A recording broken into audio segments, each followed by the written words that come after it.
नमस्कार दोस्तों, स्वागत है आपका किताबों की दुनिया में। इस चैनल पर मैं किताबों से संबंधित जानकारियाँ शेयर करता हूँ। तो अगर आपको किताबों में रुचि है तो इस चैनल को सब्सक्राइब जरूर करें। अपने दोस्तों और अपने रिश्तेदारों को भी कहें सब्सक्राइब करने के लिए। बेल आइकन जरूर प्रेस करें ताकि मेरे हर वीडियो का नोटिफिकेशन आप तक जरूर पहुँचे। और ये वीडियो पसंद आए तो इसे लाइक जरूर करें।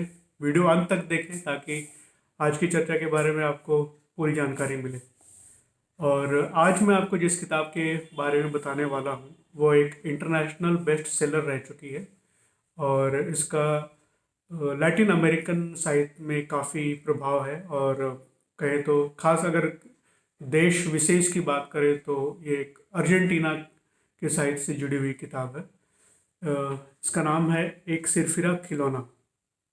इसे लिखा है रोबर्टो आल्ट्स ने। हालांकि ये किताब मैड टॉय के नाम से अंतर्राष्ट्रीय साहित्य में फेमस है। ये इसका हिंदी अनुवाद है। तो आइए मैं आप देखते हैं कि इस किताब में क्या है पढ़ने के लिए और मुझे ये किताब कैसी लगी। ये किताब तो मैंने खरीदी थी पुस्तक मेले से काफ़ी दिनों पहले। तकरीबन जब अंतिम पुस्तक मेला जब लगा था, मेरे ख्याल से 2019 था शायद।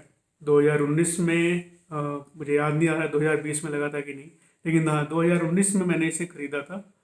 और काफ़ी बार पढ़ने की कोशिश की, फिर बीच में छोड़ भी दिया, फिर उठाया पढ़ा, ये सिलसिला चलता रहा। अब मैंने इसको पूरी तरह से पढ़ लिया है। और मैंने इसे जब ख़रीदा था तो ये हॉरर के सेगमेंट में रखा हुआ था, पर मुझे पढ़ने के बाद इसमें कुछ हॉरर जैसी कोई चीज़ मिली नहीं। बिल्कुल ही अलग तरीके की ये किताब है। आप देखें तो ये एक तरह से रोबर्टो आल्ट्स की ऑटोबायोग्राफी आप कह सकते हैं, या फिर उनके जीवन के एक हिस्से की अ, उनका क्या अनुभव रहा उस हिस्से में।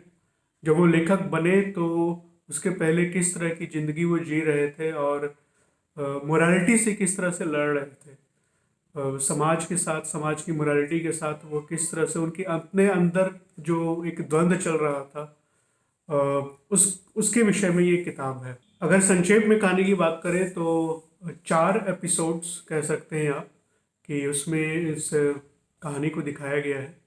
और वो सिल्वियो खुद रोबर्टो आर्ट्स एक सिल्वियो नाम के कैरेक्टर की तरह इस पूरी कहानी में है। पहले एपिसोड में वो दिखाते हैं कि किस तरह से वो एक फैंटेसी की दुनिया में जी रहे हैं। गरीबी की दुनिया है लेकिन फिर भी एक फैंटेसी की दुनिया है। और वो एक ऐसी कल्पना करते हैं कि वो अमीरों से पैसा लूट कर गरीबों में बांट देते हैं। और ऐसा जो जो कई जो इस साहित्य के जो जो क्रिटिक हुए उनका कहना है कि उनके रोबर्टो आल्ट्स के शुरुआती दिनों में उन्होंने, या फिर उस समय के कई लोग स्पेन के काफ़ी सारे ऐसे एडवेंचर कहानी पढ़ते थे जिसमें लुटेरे आते थे और वो अमीरों का पैसा लूट कर गरीबों को दे देते थे। तो इस तरह की कहानियों से वो प्रभावित भी हुए और वैसे ही दुनिया की कल्पना करते थे। और उन्होंने 2-3 लोगों के साथ मिलकर एक क्लब भी बनाया था, एक the club of the midnight gentleman, जो कि एक गिरोह की तरह था जो शहर में चोरी करने का प्लानिंग करता था। लेकिन एक लाइब्रेरी में उन्होंने चोरी करने का प्लान भी किया और लाइब्रेरी से उन्होंने किताबें चुराई, कुछ बल्ब चुराए, कुछ फर्नीचर चुराए। लेकिन किसी तरह से पुलिस को पता लग गया, किसी ने देख लिया और फिर इसके निष्फल प्रयास की वजह से उन्होंने इस क्लब को बंद कर दिया। फिर दूसरे एपिसोड में जब हम चलते हैं तो वो दिखाते हैं कि क्योंकि परिवार का भरण पोषण करना था, गरीबी की स्थिति थी, तो और उनकी उनकी माँ की तरफ से भी काफ़ी प्रेशर रहता था कि कोई काम करो ताकि खर्चा चल पाए परिवार का। तो उन्होंने एक एक किताब की दुकान में एक काम को मिल गया था। लेकिन वहाँ पर भी वो एक कह सकते हैं कि साइकोलॉजिकल रूप से बहुत ही उन्हें एक डिप्रेशन में रहना पड़ा, ताकि क्योंकि वहाँ के जो मालिक और मालकिन थी उनमें आपस में हमेशा लड़ाई होती थी। वो हमेशा एक दूसरे को कोसते रहते थे कि उसकी वजह से उस तो मालिक कहता था कि मालकिन की वजह से उसका जीवन नरक हो गया है, और मालकिन कह रही थी कि मालिक की वजह से उसका जीवन नरक हो गया है। तो यही वो दिन भर देखता था दुकान में। फिर उसको रात में उसको रहने की भी जगह मिली थी, लेकिन वो जगह इतनी गंदी थी और खाने का भी कुछ ठिकाना नहीं रहता था। तो और मालिक कभी आलसीपन की वजह से कभी काम नहीं करता था। तो इन सारी चीज़ों के एक ऐसे माहौल में रह के काफ़ी घुटन और इसकी वजह से वो काफ़ी साइकोलॉजिकली डिप्रेस भी हो गए थे। तो ये सारी चीज़ें दूसरे एपिसोड में देखने को मिलती हैं। तीसरे एपिसोड में जो कि मैड टॉय, जो मुख्य जो इस किताब का भी शीर्षक है, उस नाम से वो एपिसोड है। तो उसमें वो ये दिखाते हैं, वो एक एविएशन स्कूल भी ज्वाइन करने की कोशिश करते हैं। वहाँ पर मतलब एक वहाँ की जो आर्मी होती है, वहाँ उसकी ट्रेनिंग वहाँ पर दी जाती है, एयरफोर्स की ट्रेनिंग दी जाती है। तो उसे वो ज्वाइन करते हैं और उसके बाद से, लेकिन उनका दिमाग बहुत तेज रहता है, तो कुछ छोटे छोटे काम करके, जिससे बहुत मेहनत लगता है, उसको कैसे जल्दी से कर सकते हैं। इस तरह से करते करते वो अपने सीनियर्स को इम्प्रेस करते करते काफ़ी ऊंचे स्थान तक पहुंचते हैं कम समय में। फिर वहाँ की जो अफसरशाही थी उसको क्या ये बात खटक गई। उन्हें चाहिए था एक ऐसा इंसान जो कि उनकी बात को माने, जो शरीर से मेहनत करने वाला हो, जो ऑफिसर्स का जो ऑर्डर होता है आंख बंद करके माने। वो उन्हें तेज दिमाग वाला इंसान नहीं चाह रहा था। ये अटपटा बहाना करके उसे भी वहाँ करके उन्हें वहाँ से निकाल दिया गया। फिर उस एपिसोड में एक जगह वर्णन आता है, एक समलैंगिक के साथ उनकी क्या वारदात बातें हुई। ये सारी चीज़ें एक एपिसोड में देखने को मिलती है। फिर उसके बाद से इन सारी चीज़ों से परेशान होकर रोबर्टो आर्ट्स